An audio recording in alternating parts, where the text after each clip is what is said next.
Radha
हरे कृष्ण।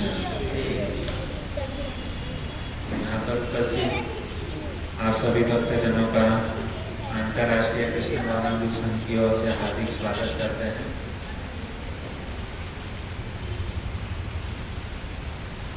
हमारा परम सौभाग्य है इसी भक्तिवेदांत स्वामी श्री प्रभुपाद महाराज, हमारे गुरु महाराज और समस्त आचार्यगण और सभी वैष्णव की कृपा से हम यहाँ पर कथा सुनने का प्रयास करेंगे। यहाँ पर आज हम देख रहे हैं कि प्रभु जी लोग जो है ज़्यादा उत्साही हैं माता जी लोगों से। माताओं की संख्या बहुत कम है। वास्तविक में यह परीक्षा है हम सब भक्तों के लिए कि जब भी हमारे जीवन के अंदर थोड़ी सी तकलीफ आती है, दुख आता है, तो उस समय हम कितना परिपक्व है यह साबित होता है। और खास करके हम देखते हैं कि जब भी हमारे घर के अंदर अचानक से मतलब कुछ पानी पता चला गाँव से, मतलब कोई एक साथ मतलब 15-20 जन जब भी मेहमान आ जाते हैं, है ना, और मतलब दोपहर का समय हुआ और 11:30 बजे आपको फ़ोन करके बोलते हैं कि हम लोग 12 बजे आपके घर पे 15-20 जन आने वाले हैं। तो उस समय सच्ची गृहिणी वो होती है कि अपना मुँह खराब किए बिगड़ जो आए हुए मेहमान जो अतिथि हैं उनका अच्छी तरीके से स्वागत करें और उनके लिए प्रसाद भोग बना के दें। ऐसे तो मतलब बोल के आते हैं तो उसको अतिथि नहीं कहा जाता, उसको तो सतिथि कहा जाता है कि वो फोन करके आपको बता दें। लेकिन अचानक से आपके घर पे जो आ जाए ना तो उसको अतिथि कहा जाता है। और ऐसे कहा गया है कि अतिथि जो है ना वो भगवान का स्वरूप हो गया है। और हमारे घर पे कोई भी आते हैं तो उनको हमारा कर्तव्य बनता है गृहस्थ होना कि उनका अच्छी तरीके से क्या करें, स्वागत करें और कोई भी व्यक्ति हमारे घर से भूखा न जाए। ये हमारे भारतीय संस्कृति को सिखाती है, ये हमारे संस्कार हैं। और आप भी यहाँ पर जो आए हमारे यहाँ पे तो आप सब लोग भी क्या है अतिथि। तो हमारा फर्ज बनता है कि यहाँ पे जितने भी लोग आते हैं तो उनका अच्छी तरीके से हम सम्मान करें, आदर करें और उनको पेट भर उनको प्रसाद दें। बहुत मतलब आज जो है ना बुधवार, हमने पिछले हफ्ते भी कहा था कि ये जो बुधवार का जो दिन है ना बहुत ही मतलब सुंदर दिन है। देखिए मतलब हमने कहा ना कुछ भी जो तिथि वगैरह जो आती है ना वो बुधवार के दिन ही मतलब होता है। पिछले बुधवार को अक्षय तृतीया का दिन था। अभी आज तो आप प्रभु जी बोलेंगे प्रभु ये आज बुधवार के दिन ऐसा तो कुछ दिखता नहीं है, क्या है? तो ऐसा देखा जाए तो आज के दिन भी बहुत बड़ा मतलब शुभ दिन है, क्योंकि आज के दिन से इंद्र देवता जो है ना उनका प्राकट्य हमारे खास करके बम्बई नगरी में आज के दिन ये बुधवार के दिन है। और दूसरा खास करके आज हम जो यहाँ पर प्रवचन सुन रहे सभी भक्त लोग शांति से बैठे हैं, पंखे के नीचे बैठे हैं, हमको कुछ भी तकलीफ नहीं है। तो इसके पीछे आज हमारे सरहद के ऊपर, बॉर्डर के ऊपर हमारे नौजवान जो सैनिक जो है ना वो वहाँ पर अच्छी तरीके से वहाँ पर हमारे मतलब क्या है रक्षा कर रहे हैं ताकि कोई आतंकवादी हमारे यहाँ पे हमला ना बोल दे। और यदि किसी ने हमला भी किया तो उसको किस तरीके से उसको जवाब देना है तो हमारे नौजवान जो है ना वो वहाँ पे रक्षा कर रहे हैं। तो उस नौजवान को भी आज जो कीर्तन भजन प्रवचन जो सुनते हैं ना तो कुछ पुण्य जो है ना उनको भी जाता है, क्योंकि वो हमारी रक्षा कर रहे हैं। इसके लिए हम क्या है यहाँ पर सही तरीके से बैठे हैं और भगवान की कथा कीर्तन का जो है ना अवसर जो है ना उनको मिला हुआ है। यदि नौजवान वहाँ पर बॉर्डर के ऊपर रक्षा न करते होते हैं तो आज हम यहाँ पर ठीक तरीके से नहीं बैठे होते। हम देखते हैं जब युद्ध होता है तो कितनी भयानक स्थिति होती है, प्रजाजन कितने मतलब टेंशन में होते, किधर से बॉम्ब हमारे वहाँ पर गिरे होते हैं। लेकिन आज हम बिंदास से मतलब क्या है इतना होने के बाद भी हम पूरा भारतवर्ष में किधर भी हम लोग मतलब चाह पा रहे हैं, भजन कर पा रहे हैं, कीर्तन कर पा रहे हैं। तो ये हमारे ऊपर मतलब गिरधारी की भगवान की भक्तों की बहुत बड़ी कृपा है कि मतलब इतना विपत्ति का समय होने के बाद भी हमको ये अवसर मिला है, हम ठीक तरीके से यहाँ पर बैठे हैं। तो इसके लिए हमको भगवान को और खास करके वहाँ पे जो सैनिक लोग जो है ना उसका हमको धन्यवाद करना चाहिए। तो आइए उनके लिए हम एक बार हरे कृष्ण महामंत्र बोलकर उनका सम्मान करते हैं। हरे कृष्णा कृष्णा कृष्णा हरे हरे, हरे राम राम राम हरे हरे। और भगवान से प्रार्थना करते हैं कि उनको अच्छी तरीके से नौजवानों को शक्ति प्रदान करें। और पाकिस्तान जो उनको जो हमारे ऊपर हमला कर रहा है, तो भगवान से यह भी प्रार्थना करते हैं कि उन लोगों को सद्बुद्धि दे, ताकि ऐसा कुछ गलत कार्य जो है ना। तो आइए, हमने पिछले हफ्ते में अक्षय तृतीया के बारे में मतलब बहुत ही सुंदर कथा सुनी कि उस दिन जो अक्षय तृतीया का जो दिन जो होता है वो बहुत ही सुंदर दिन होता है। क्यों सुंदर दिन होता है? क्योंकि उस दिन करीबन 15 से 17 जो घटनाएं जो है ना वो उस दिन होती है। बहुत सारे भगवान के अवतार, परशुराम अवतार, विंध्यावतरण, बहुत सारे मतलब ये घटनाएं उस दिन होती है। तो हम लोगों ने इनके बारे में तो बहुत अच्छी तरीके से हम लोगों ने जाना। तो आज मतलब ये जो समय जो चल रहा है ना 21 दिन, हम सब गौड़ीय वैष्णव लोगों के लिए यह 21 दिन जो है ना अक्षय तृतीया से लेकर 21 दिन जो है ना बहुत ही महत्वपूर्ण माना जाता है। तो क्या है इस दिन? तो बहुत सारी घटना बताई थी, उसमें से एक घटना इस प्रकार से है भक्तों कि आज ही के दिन जो है ना चंदन यात्रा मतलब अक्षय तृतीया से 21 दिन तक क्या होता है, चंदन यात्रा का महोत्सव होता है। और कहते हैं कि उस दिन भगवान को क्या करते हैं, 21 दिनों तक भगवान को चंदन लगाते हैं। क्यों चंदन लगाते हैं? तो कहते हैं कि ये जो समय जो होता है ना गर्मी का है, आज तो भगवान ने मतलब पूरा ठंडक वातावरण निर्माण कर दिया है, लेकिन कहा जाता है कि ये जो मई महीना जो है ना वो बहुत ही मतलब क्या होता है, गर्म होता है, तो भगवान को बहुत गर्मी लगती है। तो इसके लिए इस्कॉन के जितने भी मतलब केंद्र है वहाँ पे सबको क्या किया जाता है, भगवान को चंदन लगाया जाता है ताकि भगवान को ठंडक मिले। तो कथा इस प्रकार से है कि ये जो माध्यम पूरी बात जो है हमारे आचार्य है, यदि आप लोग भगवद गीता आपके पास में है हमारे इस्कॉन की, जो Bhagavad Gita as it is जो है उसमें जहाँ पर प्रथम अध्याय जहाँ पर प्रारंभ होता है, तो उसके लेफ्ट पेज के ऊपर जो है एक गुरु शिष्य परंपरा होती है, दिखाई देगी आपको। तो वो जो गुरु शिष्य परंपरा है ना, तो भगवान श्री कृष्ण ने सबसे पहले कृष्ण है, तो भगवान श्री कृष्ण ने ये जो दिव्य ज्ञान जो है ना, तो वो सबसे पहले किसको प्रदान किया, ब्रह्मा ने। और हम ये जो ज्ञान जो आपको यहाँ पे जो कथा के द्वारा जो बताते हैं ना, वो हमारा खुद का कुछ भी नहीं है।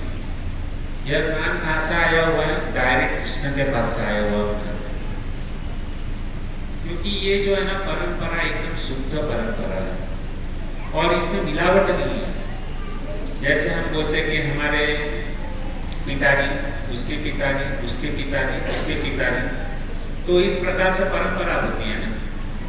तो ये भी जो है ना एक परंपरा है कि हमको ये जो ज्ञान जो प्राप्त हो रहा है ना, वो हमारे गुरु महाराज, उनके गुरु महाराज ऋषि भक्तिवेदांत स्वामी, उसके गुरु महाराज भक्ति सिद्धांत सरस्वती महाराज, उसके गुरु महाराज जगन्नाथ दास बाबा जी महाराज, उसके गुरु महाराज गौर किशोर दास बाबा जी महाराज, उसके गुरु महाराज। तो इस प्रकार से जो है ना ये परंपरा जो है ना कहाँ से प्रारंभ हो रही है, कृष्ण से। बीच में यह ज्ञान इधर भी लुप्त नहीं हुआ। तो ये जो दिव्य ज्ञान जो है ना, ये दिव्य शिष्य परंपरा है। यदि हम उनसे यदि ज्ञान कुछ प्राप्त करते हैं ना, तो वो सही ज्ञान माना जाता है। तो हमको कुछ भी भागवत गीता रामायण कुछ भी ज्ञान प्राप्त करते हैं ना, तो शिष्य परंपरा के आधारित हमको क्या करना चाहिए, उस ज्ञान को प्राप्त करना चाहिए। तो ये जो हमारी परंपरा है कि भगवान ने ये जो दिव्य ज्ञान जो है ना सर्वप्रथम जो है ना ब्रह्मा जी को दिया। यहाँ पे एक्चुअली है, यहाँ पे स्क्रीन के ऊपर तो थोड़ा सा, हाँ, तो सबसे पहले भगवान श्री कृष्ण है, उसके बाद में ब्रह्मा, नारद, व्यास, मध्व, पद्मनाभ, मुरहरि के बाद में माधव, अक्षेप्यो, जयतीर्थ, ज्ञान सिंधु, दयानिधि, विद्यानिधि, राजेंद्र, है ना। तो इस प्रकार से जो है ना ये ज्ञान आते आते जो है ना दयानिधि, विद्यानिधि, व्यासतीर्थ, राजेंद्र, लक्ष्मीपति, माध्येंद्रपुरी, ईश्वरपुरी, और ईश्वरपुरी के बाद में ये जो ज्ञान जो है ना चैतन्य महाप्रभु के पास में। अभी ये जो चैतन्य महाप्रभु से जो ज्ञान, आज जो मैं आपको ऐसे भक्त की कथा सुनाने जा रहा हूँ कि जिसके लिए भगवान ने जो है ना खीर चोरी किया। आज एक मतलब ऐसे महान भक्त हैं माधवेंद्रपुरी कि जिसके लिए भगवान ने क्या किया था, खीर चुराया। और खीर चुराने के कारण यदि कोई चोरी करता है ना तो वो एक्चुअली क्या माना जाता है, घृणित कार्य माना जाता है, अच्छा नहीं माना जाता कोई चोरी करता है। लेकिन ये अखिल ब्रह्मांड के नायक जो भगवान श्री कृष्ण जो है ना, उन्होंने क्या किया था, चोरी किया। किसके लिए चोरी किया, अपने भक्त के लिए। तो अपने भक्त के लिए चोरी करने के कारण, और वो भी क्या चुराया, खीर का कटोरा, ताकि मेरा भक्त जो है ना भूखा नहीं। तो इसके लिए उनका खीर चुराने के कारण हमारे भगवान का नाम हुआ खीर चोर गोविंद। क्या हुआ, खीर चोर गोविंद। और सब लोग उसकी पूजा आराधना वगैरह करते हैं। तो ऐसे आज भक्त की हम कथा सुनेंगे कि जिसके लिए भगवान क्या करते हैं, चोरी करते हैं। बहुत ही सुंदर कथा है। तो मैं ये शिष्य परंपरा इसके लिए बता रहा हूँ कि ये शिष्य परंपरा के अंतर्गत ये क्या है, चैतन्य महाप्रभु है। तो चैतन्य महाप्रभु के गुरु कौन हुए, ईश्वरपुरी। ईश्वरपुरी के गुरु कौन हुए, माधवेंद्रपुरी। और माधवेंद्रपुरी जो है ना, उसी के वजह से भगवान ने क्या किया था, चोरी किया था। तो आज हम क्या करेंगे, इसके ऊपर क्या करेंगे, हम लोग चर्चा विचारना करेंगे। तो ये मैंने शिष्य परंपरा इसके लिए बताई ताकि हमको पता चले कि वास्तविक में ये माधवेंद्रपुरी है और कहाँ से है। तो हमारी परंपरा के अंतर्गत क्या है, माधवेंद्रपुरी आता है। तो ये जो माधवेंद्रपुरी की कथा जो है ना, कौन बता रहे, चैतन्य महाप्रभु। अभी चैतन्य महाप्रभु का आप लोगों ने नाम सुना है। चैतन्य महाप्रभु ने 24 साल की उम्र में उन्होंने संन्यास धारण किया था। अभी ये जो चैतन्य महाप्रभु जो थे ना, उन्होंने 24 साल में क्या किया, संन्यास धारण किया। और संन्यास धारण करने के बाद में यह जो चैतन्य महाप्रभु जो है ना, वो थे पश्चिम बंगाल में। लेकिन संन्यास जैसे धारण किया तो उसके बाद में उन्होंने जगन्नाथपुरी जाना पसंद किया। उनको जाना था तो वृंदावन, लेकिन कुछ कारणवश वहाँ पे सभी भक्तों ने, और उनकी माता की इच्छा ऐसी थी कि आप जो है ना हमारे नजदीकी रहो। तो ये जो नवद्वीप जो धाम है जहाँ पर चैतन्य महाप्रभु प्रकट हुए, तो उनके बाजू में ही क्या है, जगन्नाथपुरी है। तो चैतन्य महाप्रभु ने नक्की किया कि मैं जो है ना जगन्नाथपुरी में अपना समय जो है ना, सन्यासी जीवन जो है ना, जगन्नाथपुरी में बिताऊंगा। अभी हुआ क्या कि भक्तों की ये जो चैतन्य महाप्रभु जो है ना, अपने पार्षदों के साथ में, जैसे दामोदर पंडित, नित्यानंद प्रभु, मुकुंद, जगदानंद पंडित आदि सब भक्तों के साथ में चैतन्य महाप्रभु नवद्वीप से होकर कहाँ पर आ रहे, जगन्नाथपुरी। अभी जगन्नाथपुरी जब ये आ रहे हैं ना, तो जगन्नाथपुरी आने से कुछ, जगन्नाथपुरी से 10-15 किलोमीटर पहले जो है ना, एक बहुत ही सुंदर एक गाँव है। और वो गाँव जो है ना, उनका नाम क्या है, रेमुना। क्या नाम है, रेमुना करके गाँव है, जैसे यहाँ पे है। तो ये आप जो देख रहे हैं ना, वो रेमुना गाँव के अंदर वहाँ पे खीर चोर गोपीनाथ का मंदिर है। तो चैतन्य महाप्रभु जो है ना, प्रथम बार जो है ना इस जगह पर आते हैं। और यहाँ पे भगवान का क्या करते हैं, खीर चोर गोपीनाथ का क्या है, दर्शन करते हैं। और सारे भक्त लोग क्या है कि ये जो भगवान का जगन्नाथ खीर चोर गोपीनाथ का जब भी दर्शन करते हैं, चैतन्य महाप्रभु भी प्रथम बार है, और उनके साथ में जितने शिष्य लोग हैं ना, वह भी प्रथम बार क्या कर रहे हैं, ये भगवान का खीर चोर गोपीनाथ का प्रथम बार दर्शन कर रहे हैं। और कहाँ पर है, यमुना के अंदर। अभी हुआ क्या भक्तों कि जैसे सारे भक्तों ने दर्शन कर लिया ना, उसके बाद में क्या हुआ कि चैतन्य महाप्रभु बैठ गए। और चैतन्य महाप्रभु बैठ करके क्या कर रहे हैं, सभी भक्त लोगों को क्या कर रहे हैं, कथा सुना रहे हैं। कौन सी कथा सुना रहे हैं, कि जिसके लिए भगवान ने क्या किया था, खीर चुराई थी। वो खीर चोर गोपीनाथ की कथा कौन बता रहे हैं, चैतन्य महाप्रभु। किसको बता रहे हैं, उनके साथ में जितने भी पार्षद लोग हैं ना, उसको ये कथा बता रहे हैं कि भगवान ने खीर चुराई।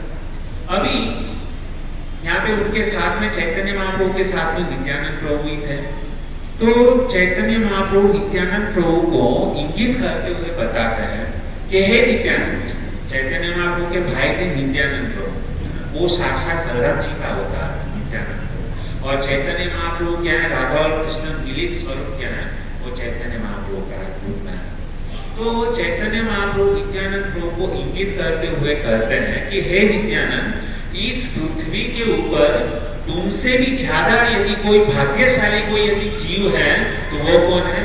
माधवेंद्रपुरी पाद। क्यों माधवेंद्रपुरी पाद? क्योंकि तुमसे भी ज्यादा मतलब वो भाग्यशाली है माधवेंद्रपुरी, क्योंकि उनके लिए भगवान ने क्या किया था? खीर चुराई। तो उसकी कथा जो है ना मैं आपको बताने चाह रहा हूँ। नित्यानंद प्रभु सोचने लगे कि चैतन्य महाप्रभु इस जगह पर प्रथम बार आए हैं, तो चैतन्य महाप्रभु को कैसे पता चला कि यहाँ पे भगवान ने माधवेंद्रपुरी के लिए खीर चुराई थी? नित्यानंद प्रभु को प्रश्न होती चैतन्य महाप्रभु को कैसे पता चला? तो चैतन्य महाप्रभु कथा में बताते हैं कि मैंने ये जो खीर चोर गोपीनाथ की कथा जो है ना किससे सुनी थी? मेरे गुरु जो थे ना, चैतन्य महाप्रभु के गुरु कौन थे? ईश्वरपुरी। ईश्वरपुरी के द्वारा मैंने ये कथा को क्या हुआ है? सुना हुआ है। तो उसी कथा को मैं क्या कर रहा हूँ? आपको बताने जा रहा हूँ। तो ये बहुत ही सुंदर कथा जो है ना कौन बता रहा है? चैतन्य महाप्रभु जो है ना सभी भक्तों को बताते हैं। अभी जब चैतन्य महाप्रभु जब यहाँ पे बताते हैं तो चैतन्य महाप्रभु हालांकि भगवान है, वो बता मतलब उनको सब कुछ ज्ञान है, लेकिन वह क्या बता रहा है कि मैंने ये जो कथा जो है ना किसके द्वारा सुनी थी? मेरे गुरु के द्वारा जो है ना मैंने इस कथा को सुना हुआ। इसके लिए जब भी हम प्रवचन वगैरह करते हैं ना तो हमारी बड़ी बड़ी बातें नहीं करनी चाहिए। कुछ भी बताते हैं ना तो सबसे पहले उसका श्रेय किसको जाता है? हमारे गुरु महाराज को, क्योंकि हमारे पास ये जो दिव्य ज्ञान आया है किसके पास है? गुरु की कृपा के द्वारा हमको ज्ञान मिला हुआ। इसके लिए सबसे पहले गुरु को क्या करना चाहिए? प्रार्थना करना चाहिए। उसके बाद में हमको क्या है? कथा करना प्रारंभ करना चाहिए। तो इस प्रकार से ये जो सुनना जो है ना बहुत ही महत्वपूर्ण है। भक्ति के अंदर सबसे महत्वपूर्ण यदि कोई साधन है ना तो श्रवण। देखो यहाँ पर भक्त जो ना ऐसे ही नहीं बनता। प्रभुपाद महाराज बहुत ही सुंदर एग्जाम्पल उदाहरण देते हैं कि समझो आप अपने घर पर शराब की बोतल लाओ। आप अपने घर पे शराब की बोतल लाने से कोई व्यक्ति शराबी नहीं बनता। शराब की बोतल घर पे रखने से व्यक्ति शराबी नहीं होता। जब तक वो ढक्कन खोल के उसको पिए ना तब तक शराबी नहीं कह। तो उसी प्रकार से भक्तों हमारे घर पर भागवतम, भगवत गीता, चैतन्य चरितामृत, रामायण ये बहुत सारे ग्रंथ हमारे घर पर है और हमने जब से लिया तभी एज इट इज उसको मालिक के उपलब्ध किया। तो क्या हम भक्त बन गए? नहीं।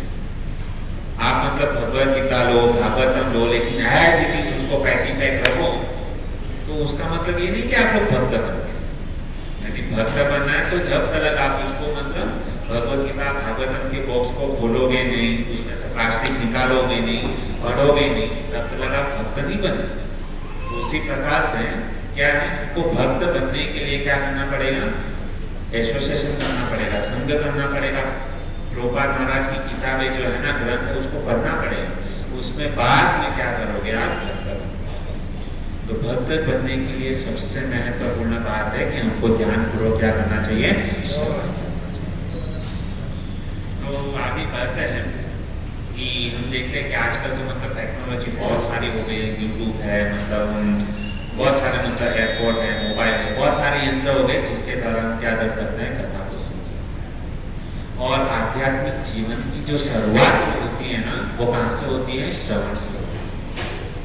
तो एक बार की घटना प्रभुपाद महाराज बता रहे थे कि भक्ति सिद्धांत सरस्वती गोस्वामी महाराज वो वृंदावन में थे और भक्ति सिद्धांत सरस्वती महाराज के बहुत सारे शिष्य थे। तो वृंदावन गए थे तो भक्ति सिद्धांत सरस्वती महाराज के जितने भी शिष्य लोग जो थे ना वो वृंदावन में क्या किए? बिना गुरु को पूछे सब जगह पे मतलब अपने हिसाब से दर्शन करने के लिए चले गए। कोई बाकी बिहारी गया, कोई मदन मोहन मंदिर गया, कोई गोपीनाथ मंदिर गया, तो अलग अलग सब जगह पे सब भक्त लोग चले गए। और शाम के समय पे और प्रभुपाद महाराज ने क्या किया? प्रभुपाद महाराज गए नहीं, प्रभुपाद महाराज भक्ति सिद्धांत सरस्वती गोस्वामी महाराज के पास में बैठ करके उन्होंने कथा को श्रवण किया। बाद में जब शाम का समय हुआ तो सभी भक्त शिष्य लोग जो है ना आए। बाद में उनके जो गुरु महाराज जो थे ना भक्ति सिद्धांत सरस्वती गोस्वामी महाराज, उन्होंने सभी शिष्य को कहा कि आपके आंख का व्यायाम कैसा रहा? क्या बोले? आपके आंखों का व्यायाम कैसा रहा? तो तभी सब शिष्य लोगों ने कहा कि हम तो मतलब एक्सरसाइज करने नहीं गए थे, हम तो भगवान का दर्शन करने के लिए गए। तभी उस समय भक्ति सिद्धांत सरस्वती गोस्वामी महाराज कहते हैं कि भगवान का दर्शन, है ना, भगवान का दर्शन कहाँ से होता है? आंखों से नहीं होता है, कानों से होता है। जब तक आप श्रवण नहीं करोगे, कथा नहीं सुनोगे, तब तक भगवान जो है ना केवल पत्थर की मूर्ति आपको दिखेगी, क्योंकि पता ही नहीं है क्या दर्शन करोगे, है ना। आज हम वृंदावन जाते हैं, मंदिर जाते हैं, जब तक उसकी लीला कथा के बारे में पता नहीं है, तब तक उसकी महिमा को नहीं समझ पाए, केवल हम भगवान के रूप में पत्थर को देखेंगे। तो इसके लिए सुनना जो है ना बहुत ही महत्वपूर्ण है। ये श्रवण जो है ना आध्यात्मिक जीवन की सहायता। तो भक्तों हमेशा ध्यान रखना चाहिए, कभी भी हम किधर भी जाते हैं ना यात्रा में, तो हमारी ओर से मतलब केवल भागम-भागी नहीं करना चाहिए। वहाँ पे जो गुरु होते हैं, वहाँ के ब्रजवासी होते हैं, उनके मुखारबिंद से क्या करना चाहिए? श्रवण करना चाहिए। और श्रवण करेंगे तभी ही भगवान का क्या कर पाओगे? अच्छी तरीके से दर्शन कर पाओगे। तो ये श्रवण जो है ना बहुत ही महत्वपूर्ण जो है ना वो भाग है हमारे जीवन के अंदर। और श्रवण हम लोगों को ऐसे नहीं करना चाहिए। कभी कभी लोग श्रवण भी कैसे करते हैं, हाँ कि चलो ये प्रभु जी मतलब कितना मतलब सुंदर प्रवचन करते हैं, चलो इसको मार्क्स देने के लिए प्रवचन नहीं सुनना, चलो इसने अच्छा प्रवचन किया, इसको 10 में से 10 मार्क्स मिलना चाहिए, इसने थोड़ा कम अच्छा बोला तो इसको 10 में से 8 बोलो। और ये प्रभु जी अरे ये तो मतलब जोर जोर से चिल्लाते, उसको केवल 10 में से 5 मार्क्स दो। नहीं, हम किसी को मार्क्स देने के लिए यहाँ पर नहीं बैठे हैं। और कभी कभी कोई लोग होता है कि केवल ज्ञान अर्जित करने के लिए प्रवचन सुनते हैं, नहीं, हम यहाँ पर प्रवचन इसके लिए सुनते हैं ताकि हमारा भक्ति के अंदर प्रगति हो, और जो भी हम कुछ यहाँ पे मतलब कथा सुनते हैं वो अपने जीवन में हम आचरण कर सकें, इसके लिए हमको प्रवचन सुनते हैं। ठीक है, तो ये श्रवण विधि जो है ना बहुत ही महत्वपूर्ण भाग बचती है। और कहते हैं आगे चैतन्य महाप्रभु अपने कथा को आगे बढ़ाते हुए कहते हैं कि ये माधवेंद्रपुरी जो है ना उनकी कथा बताते हैं कि ये माधवेंद्रपुरी पाठ जो है ना ब्रज वृंदावन धाम के अंदर गए, और ब्रज वृंदावन धाम के अंदर वहाँ पे पूरे भारतवर्ष की परिक्रमा की, और पूरे भारतवर्ष की परिक्रमा करने के बाद में वृंदावन में आए, और वृंदावन में कहाँ पर आए? गोवर्धन की तलेटी में। और गोवर्धन की परिक्रमा करते करते माधवेंद्रपुरी पाठ गोविंद कुंड पर आए, और गोविंद कुंड में स्नान करने के बाद में एक वृक्ष के नीचे बैठे।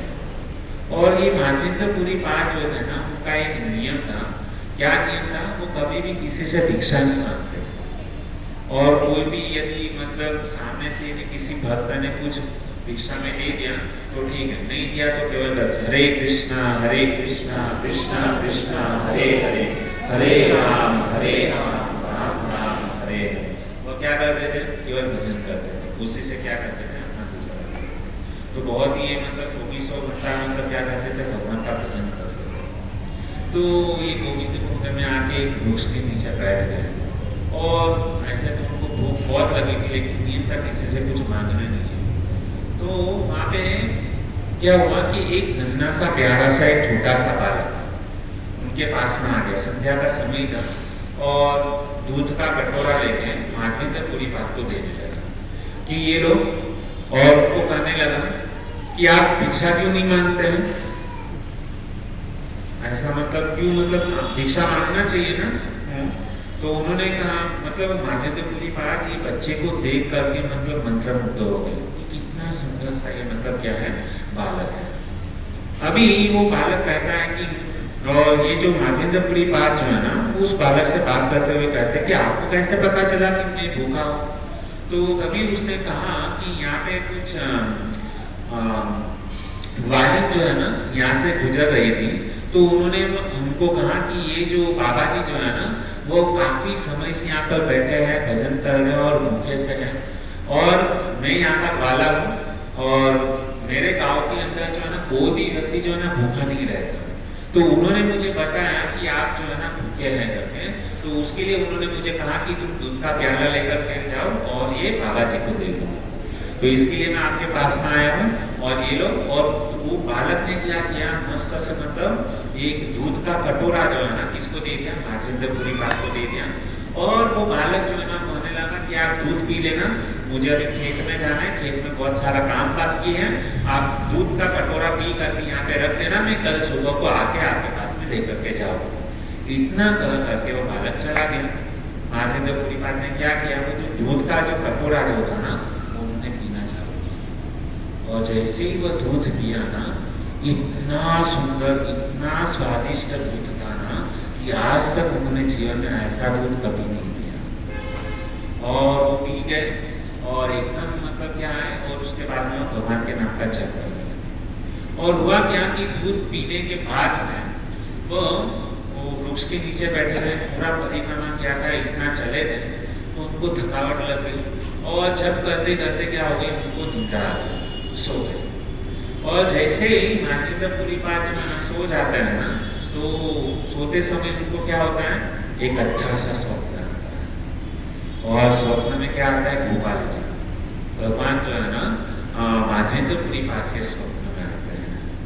और स्वप्न में आकर के वो गोपाल जी जो है ना महादेंद्रपुरी पाद को बताते हैं कि वास्तविक में तुमको जो दूध देने के लिए आया ना, वो कोई बालक नहीं था, मैं साक्षात खुद भगवान जो है ना, गोपाल जी खुद जो है ना बालक का रूप धारण करके किसके पास में आए थे, महादेंद्रपुरी पाद के पास आए थे। और वो गोपाल जी जो है ना स्वप्न में महादेंद्रपुरी पाद से बातें करते हुए बताते हैं कि मैं यहाँ पे जो है ना झाड़ियों में काफी सालों से मैं जो है ना फंसा हूँ।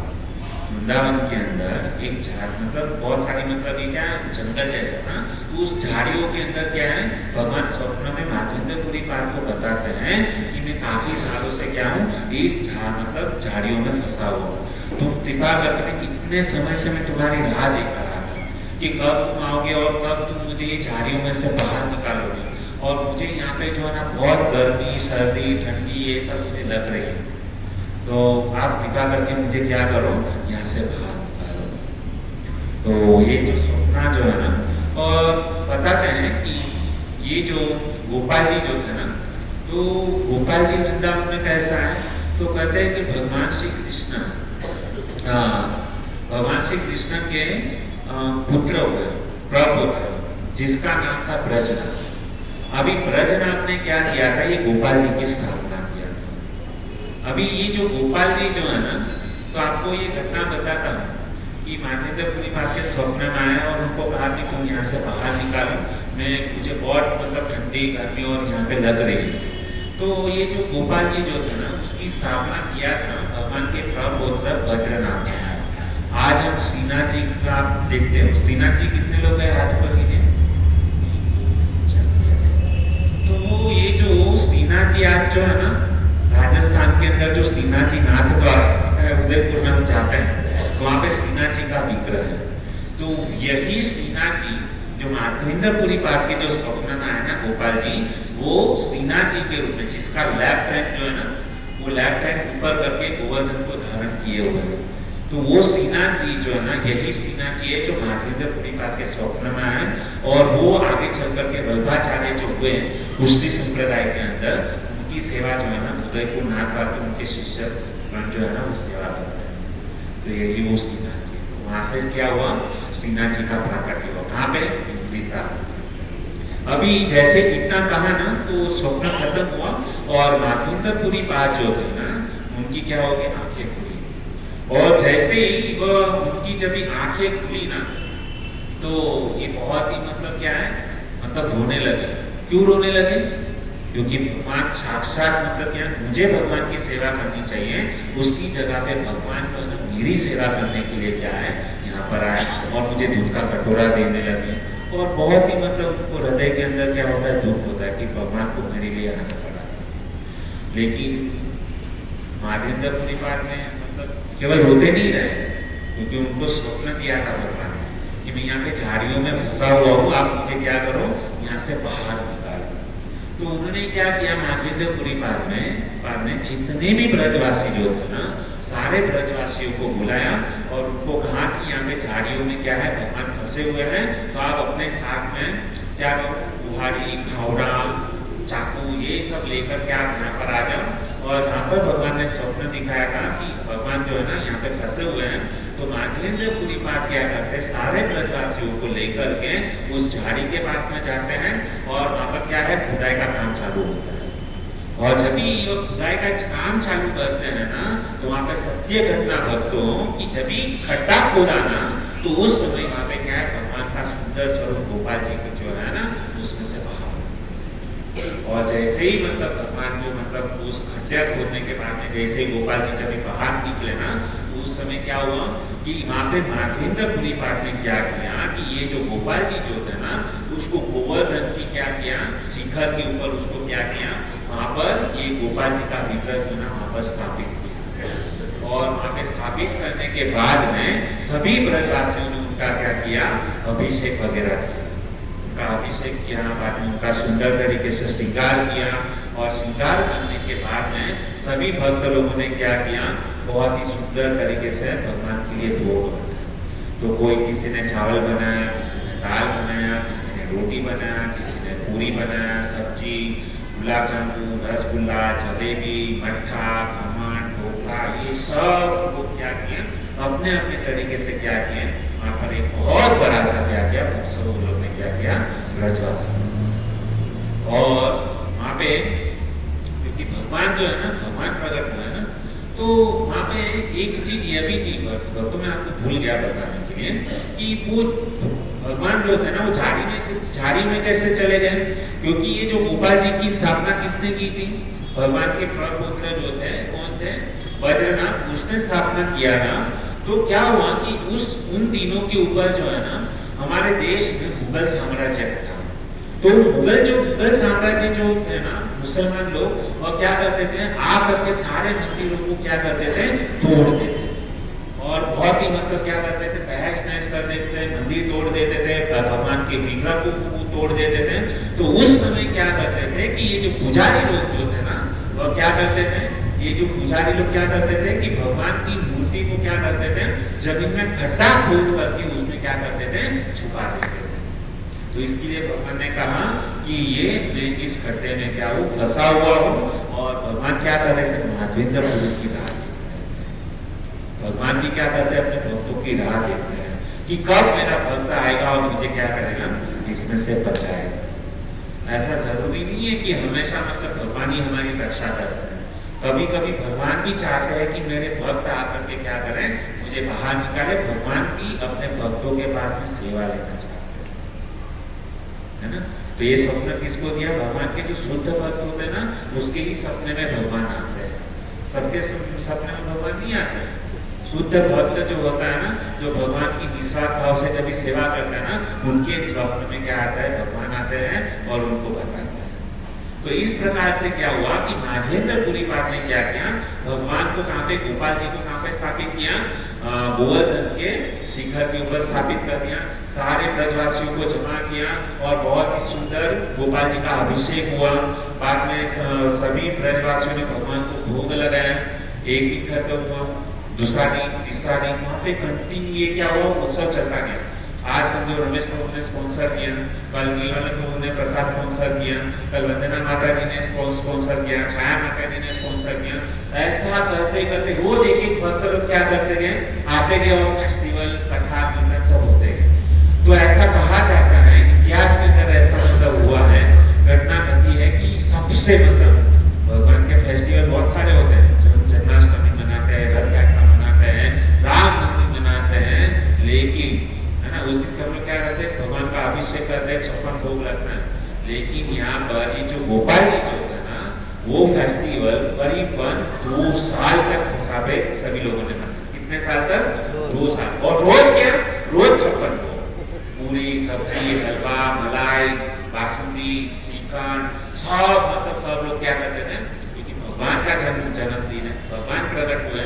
तो धीरे धीरे इस बात को क्या हुआ, बाजू वाले गांव में पता चला, तो बाजू वाले गांव में पता चला नहीं भगवान यहाँ पर आए हुए, तो वो लोग स्पॉन्सर करते थे। उसके बाजू वाले गांव में पता चला, वो लोग आ जाते थे। तो ऐसा करते करते ये जो फेस्टिवल जो है ना कितने साल तक चला, 2 साल तक चला, और बहुत ही मतलब सुंदर भगवान का क्या हुआ, फेस्टिवल हुआ, उत्सव हुआ। उसके बाद में माधवेंद्रपुरी पाठ बहुत खुश हुए कि चलो भगवान जो है ना मतलब उसको हमने ये किया। तो 2 साल के बाद में वापस माधवेंद्रपुरी पाठ जो है ना, ये वृक्ष के नीचे मतलब क्या है, मतलब जपा कर रहे थे, जपा करते करते वापस उनको नींद लग गई। अभी हुआ क्या बच्चों कि जब भी माधवेंद्रपुरी पाठ को जैसे नींद लगी ना, वापस दोबारा क्या हुआ, भगवान जो है ना गोपाल जी उनके स्वप्न में, और अभी गोपाल जी जैसे स्वप्न में आए ना, तो वापस माधवेंद्रपुरी से बात करने लगे। और उन्होंने क्या किया, गोपाल जी ने माधवेंद्रपुरी पाठ को बताया, देखो तुम लोगों ने इतना मेरा अभिषेक किया, फेस्टिवल किया, लेकिन मेरा एक समस्या है।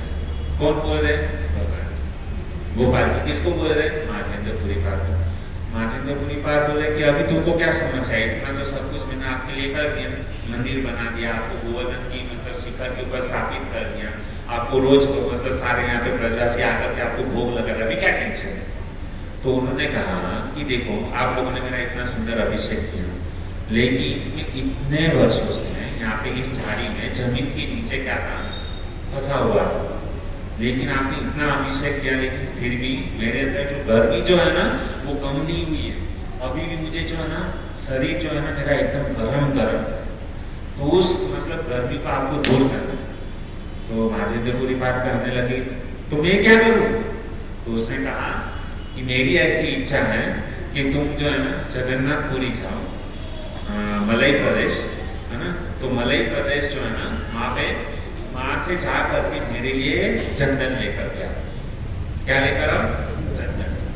और जब भी तुम वहाँ से मेरे लिए चंदन लेकर के आओगे और मुझे लगाओगे है ना, तभी मेरी ये गर्मी जो है ना शांत होगी, क्योंकि इतने वर्षों तक क्या है मैं जमीन के नीचे था, तो मुझे बहुत मतलब ये गर्मी लगी, तो मेरी गर्मी को दूर करने के लिए चंदन लेकर के आओ। तो इतना करके भगवान गोपाल जी तो मतलब चले गए।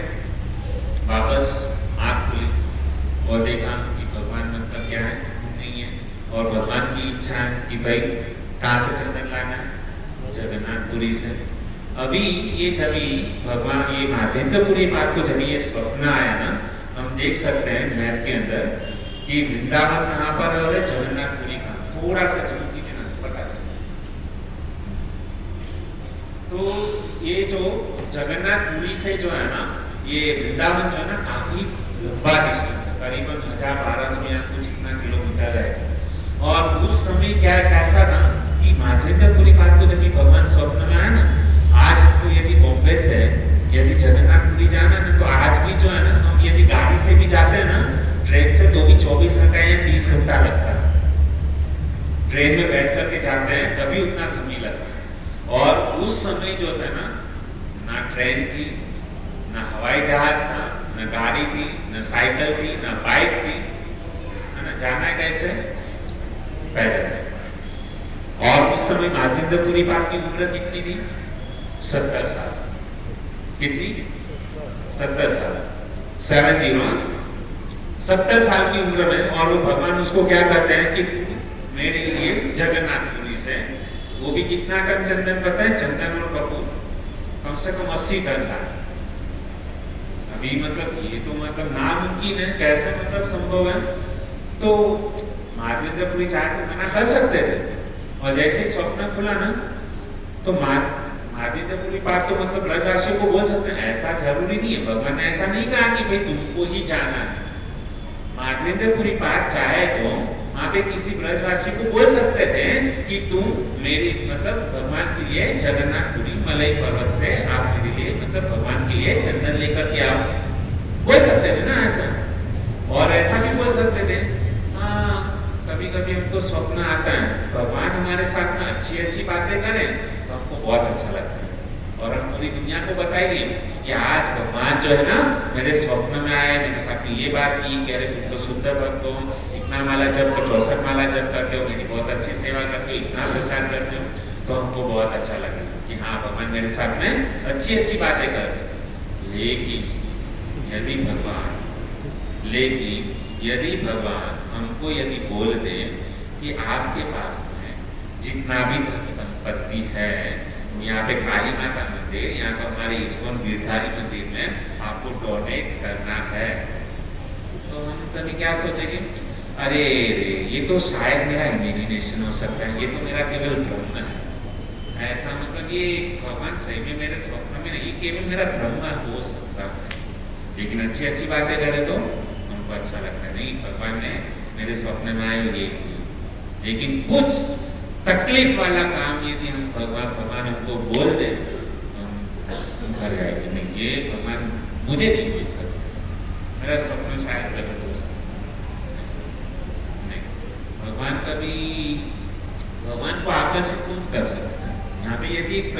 रहा है कि हमको सब लोगों को भगवान को आकर्षित करना है। तो भगवान कैसे आकर्षित है? तो कहते हैं कि भगवान जो आकर्षित करना है ना, तो हम सोचेंगे कि हमारे पास सौंदर्य है, मैं दिखने में बहुत सुंदर हूँ, तो शायद मैं भगवान के पास मेरा सुंदर मुखड़ा लेकर के जाऊँ तो भगवान मुझे देख करके खुश हो। आजकल लोग है ना, कोई सुंदर लड़कियाँ, कोई सुंदर लड़का दिखता है तो हम उससे इम्प्रेस हो जाते हैं, आकर्षित हो जाते हैं। तो क्या भगवान को सुंदरता से हम क्या आकर्षित कर सकते हैं? भगवान क्या हमारी सुंदरता को देख करके आकर्षित हो गए? यस और नो? हाँ या ना? क्यों ना बोल रहे हो? लेकिन उसके पीछे कारण क्या है समझना चाहिए। भगवान सुंदरता से आकर्षित नहीं होते हैं। क्यों नहीं होते? उसको सीधा सरल चाहिए। भगवान सुंदरता से आकर्षित इसके लिए नहीं होते भक्तों, क्योंकि ब्रह्म संहिता के अंदर एक बड़ा ही सुंदर सा श्लोक है। क्या? कंदर्प कोटि कमनीय विशेष शोक गोविंदमादि पुरुषं तमहं भजामि।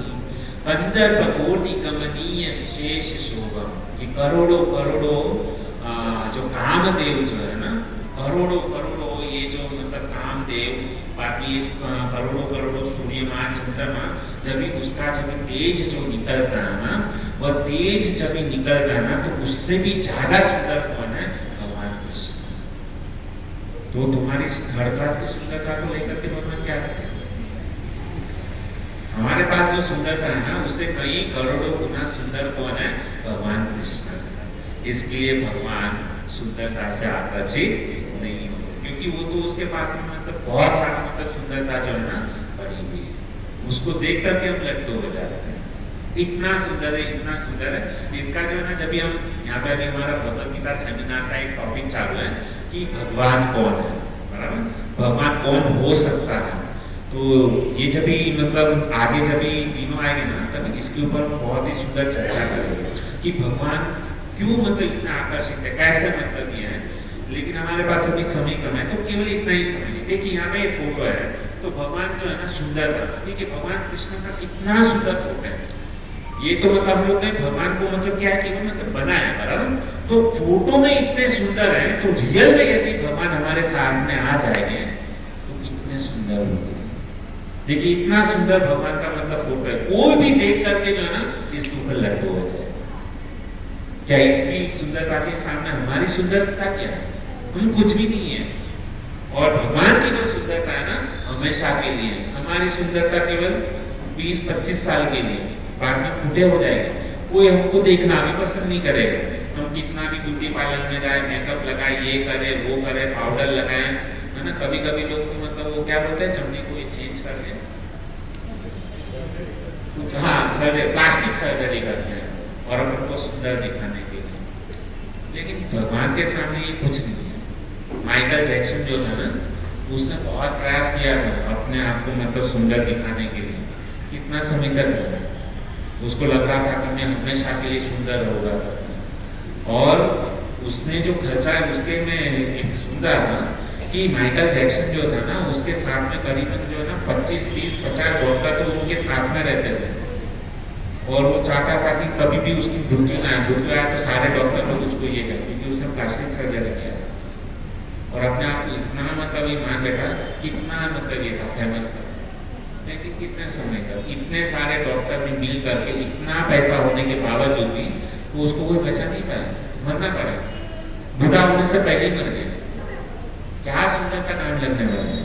और भगवान की सुंदरता अखिल ब्रह्मांड के नायक, उसके सामने कौन मतलब फैल है सब। तो सुंदरता से भी भगवान को आकर्षित नहीं कर सकते। दूसरा है धनवान। हम सोचेंगे कि मेरे पास में मतलब बहुत सारा मतलब धन है, मैं पैसा दे करके भगवान को मेरी ओर आकर्षित कर लूं। क्या ये संभव है? आप सोचेंगे कि भगवान को मतलब 10 करोड़ 10 अबज पैसा दे दूं और भगवान से ज्यादा मतलब मैं धनवान हो जाऊं, पॉसिबल नहीं। क्योंकि भगवान जो है ना, वो क्या है, भगवान साक्षात लक्ष्मीपति है।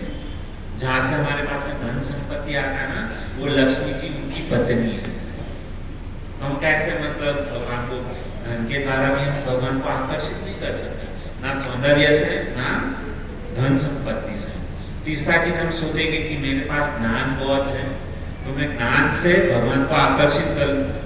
हमारे पास में कितना ज्ञान है? ये जो भगवान श्री कृष्ण ने अर्जुन को भगवत गीता का ज्ञान दिया, मुझे लग रहा है 1 साल के ऊपर हम जो है ना ये भगवत गीता कोर्स कर रहे हैं, लेकिन अभी भी हम भगवत गीता को समझ नहीं पा रहे। केवल बेसिक मतलब जो है ना मतलब हम ठीक तरीके से नहीं समझ पा रहे। लेकिन वही भगवत गीता का ज्ञान 700 श्लोक भगवान श्री कृष्ण ने अर्जुन को बिना देखे, है ना, कितने में, केवल 45 मिनट 45 मिनट में अर्जुन को सारे श्लोक संस्कृत में। और अर्जुन युद्ध के पहले कुरुक्षेत्र में मना कर रहा था कि मैं युद्ध नहीं करूंगा, तो केवल 45 मिनट में भगवान ने उसको नाम दे दिया कि भाई ये भगवत गीता है, 700 श्लोक उनको समझा दिया। और जैसे ही भगवत गीता खत्म हुई ना 700 श्लोक, बाद में अर्जुन बोलने लगा बताओ कृष्ण किसको मारना है करके, करिष्य से वचनम तब। अर्जुन कन्विंस हो गया। हम यहाँ पे 1 साल 1.5 साल से इतना गला फाड़ फाड़ के बता रहे हैं कि कृष्ण ही भगवान है, कृष्ण ही भगवान है, माला करो, जप करो, प्रोग्राम में आओ, कथा सुनो, लेकिन कितना रिजल्ट है अभी भी हम नहीं समझे। लेकिन अर्जुन तुरंत समझ गया। तो भगवान जितना बुद्धिमान जो है ना कोई नहीं है, ठीक है। बाद में चौथी चीज है शक्तिशाली। चौथा क्या है? बलवान। भगवान जितना शक्तिशाली कोई नहीं। क्यों? क्योंकि भगवान उसको कहते हैं कि कभी भी वो किसी से परास्त ना, उसको भगवान मानना चाहिए ना। और भगवान श्री कृष्ण जब यहाँ पर इस पृथ्वी के ऊपर अवतरित हुए थे तो उस समय भगवान श्री कृष्ण ने जो है ना केवल 60 साल की उम्र में उन्होंने क्या किया था? गिरिराज गोवर्धन को धारण किया था। कौन सा गिरिराज गोवर्धन? कि जो भी हम आज वृंदावन जाते हैं ना, आज तो वो धीरे धीरे मतलब उसको श्राप के कारण, गोवर्धन को श्राप मिला है, उसके कारण रोज प्रतिदिन गाय के दाने जितना क्या है कम होते जा रहे हैं। और उस समय तो काफी बड़ा था। तो ये जो गिरिराज जो है ना आज की तारीख में 21 किलोमीटर लंबा क्या है? गोवर्धन। और आज जब भी हम उसकी परिक्रमा करते हैं ना तो करीबन जो है ना 10 से 12 घंटा लगता है परिक्रमा करने के लिए। वो पूरा इतना बड़ा पहाड़ जो है ना वो केवल भगवान श्री कृष्ण ने 60 साल की उम्र में भगवान की कानी उंगली, टचली उंगली के ऊपर उन्होंने क्या किया था? गिरिराज गोवर्धन को धारण किया था। क्या आज मतलब है कोई ऐसा शक्तिशाली? कोई है माइकाला? आज की तारीख में किसी को कहेंगे ना जो अपने आप को भगवान समझते हैं, केवल उसके ऊपर 100 किलो गोनी जो है ना, गेहूं की गोनी उसके सर के ऊपर रखो, वो खुद दब जाएगा। ये हालत है। तो भगवान जितना शक्तिशाली ना उतना कोई नहीं। हम सोचे कि भगवान को शक्ति प्रदर्शन करके हम उसको आकर्षित करेंगे, गलत। तुम्हारे पास जो शक्ति है ना उससे कई गुना ज्यादा भगवान के पास में हो सकती है। उसके बाद में हम सोचेंगे कि वैराग्य, हम वैराग्य के द्वारा, तपस्या के द्वारा हम भगवान को आकर्षित कर लेते हैं। हमारे जीवन में कितना वैराग्य है। जैसे मैंने पिछले बुधवार को आपको बताया था, क्या बताया था कि भगवान जब युधिष्ठिर महाराज ने राजसूय यज्ञ किया था तो उस समय क्या किए थे? भगवान इतना सहनशील, इतना मतलब ये है कितना नम्र है भगवान। उस समय भगवान श्री कृष्ण भगवान होते हुए भी उन्होंने राजसूय सभा के अंदर सारे भक्तों, संत महात्मा के झूठे पत्थर जो है ना अपने हाथों से उठा देते। ऐसा कोई हो सकता है क्या? हमको थोड़ा सा भी सेवा दिया जाता है, प्रभु जी में से नहीं होगा, ये नहीं होगा, वो नहीं होगा, 10 बहाना बताते हैं। लेकिन भगवान ने कितना मतलब ये है।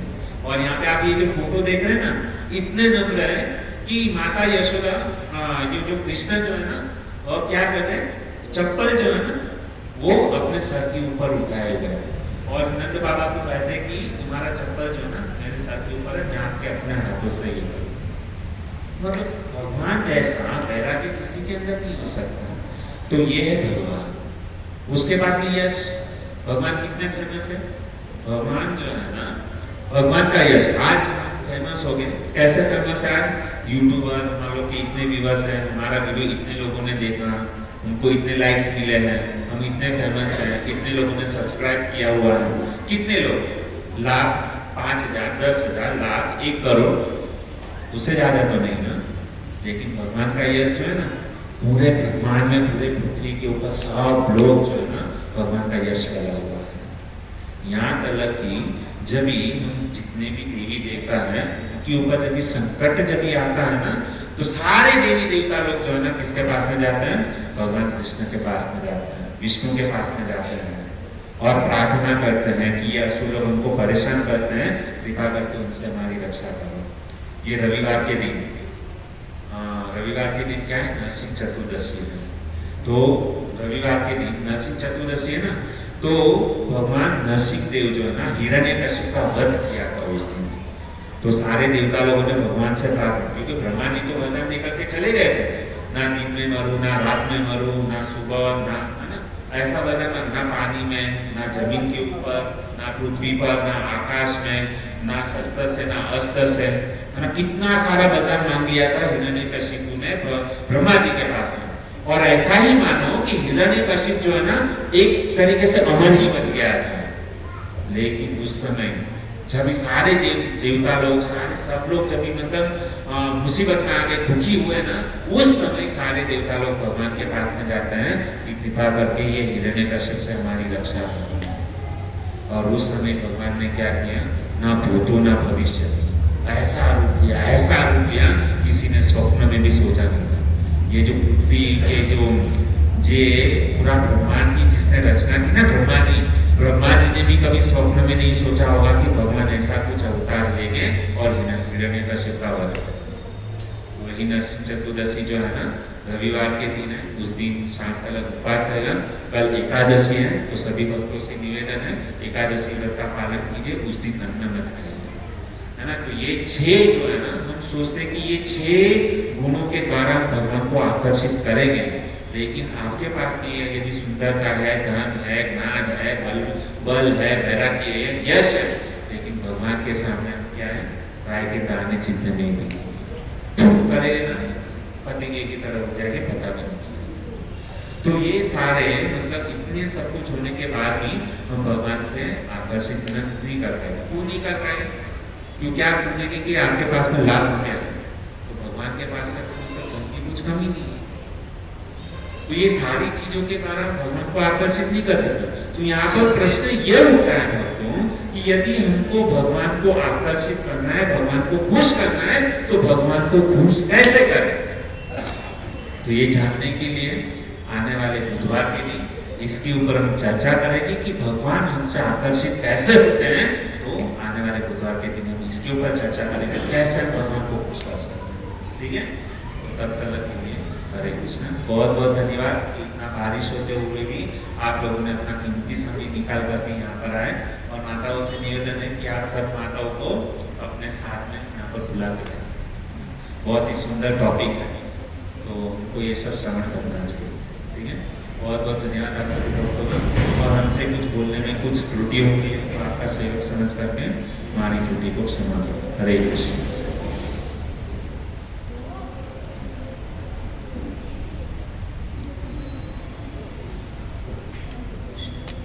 हरे कृष्णा कृष्णा कृष्णा हरे हरे राम राम राम हरे हरे। बहुत ही सुंदर प्रकार से प्रभु जी ने हम सबको माधवेंद्रपुरी पाद के बारे में बताया कि किस प्रकार से माधवेंद्रपुरी पाद ब्रज वृंदावन धाम में गोवर्धन पर्वत की तलेटी पर भजन करते थे, और वो माधुकरी भी नहीं मांग के खाते थे। जो भी माधुकरी उनको मतलब जो भी भोजन उनको मिलता था वही खाते थे, कभी मांगते नहीं थे। और एक दिन भगवान उनको स्वप्न में आते हैं और कहते हैं कि यहाँ पर मैं हूँ जमीन के नीचे, तो मुझे निकालो, मुझे बहुत गर्मी हो रही है और मेरा अभिषेक करो। तो बहुत सुंदर ब्रजवासी की सहायता से उनको निकालते हैं भगवान को, और उनका अभिषेक करते हैं, और उनके लिए चंदन भी लेने को जाते हैं, और चंदन लेके आते हैं। तो बीच में ही खीरचोरा गोपीनाथ का मंदिर पड़ता है, तो वहाँ पर खीरचोरा गोपीनाथ के मंदिर में जो कुछ कथा बाद में अगले बुधवार को हम श्रवण करेंगे, जो बाकी है वो कथा प्रभु जी के मुखारविंद से अगले बुधवार को श्रवण करेंगे। तो आप सभी भक्त इसी प्रकार आते रहिए। और कल एकादशी है, तो एकादशी व्रत का पालन करेंगे, सब लोग करिए, उपवास रखिए। और संडे को रविवार के दिन नरसिम्हा चतुर्दशी है, नरसिंह देव का प्रगट दिन है। तो उस दिन श्री श्री राधा गिरधारी मंदिर में आइए सभी भक्त। और शाम के टाइम 5-6 बजे से अभिषेक चालू होगा, अभिषेक में भाग लीजिए और उसके बाद सभी के लिए प्रसाद होगा, तो सभी भक्त आइएगा। और आज बहुत सारे भक्त आए नहीं हैं, तो कृपया करके जो नहीं आने वाले होते हैं तो मैसेज करके कृपया बता देना चाहिए, क्योंकि हम 125-100 के ऊपर ही भक्तों का गिन के प्रसाद बनाते हैं। तो आज 125 भक्तों का प्रसाद बनाया है और आए हैं केवल 50-60 भक्त, तो डबल प्रसाद है। तो उस प्रसाद का करेंगे कि कल एकादशी है, उपवास है, तो ऐसा नहीं होना चाहिए। सभी भक्तों को अपनी अपनी जवाबदारी का भान होना चाहिए, ध्यान रखना चाहिए कि अगर नहीं आने वाले हैं तो कृपया मैसेज करके बता देना चाहिए कि हम लोग नहीं आने वाले हैं, तो माता जी को इतनी तकलीफ नहीं होती प्रसाद बनाने में, थोड़ा कम प्रसाद बनाना। ठीक है, कोई बात नहीं, लेकिन आइंदा से ध्यान रखिएगा। सभी के लिए प्रसाद है, प्रसाद लेके जाइएगा। हरे कृष्ण।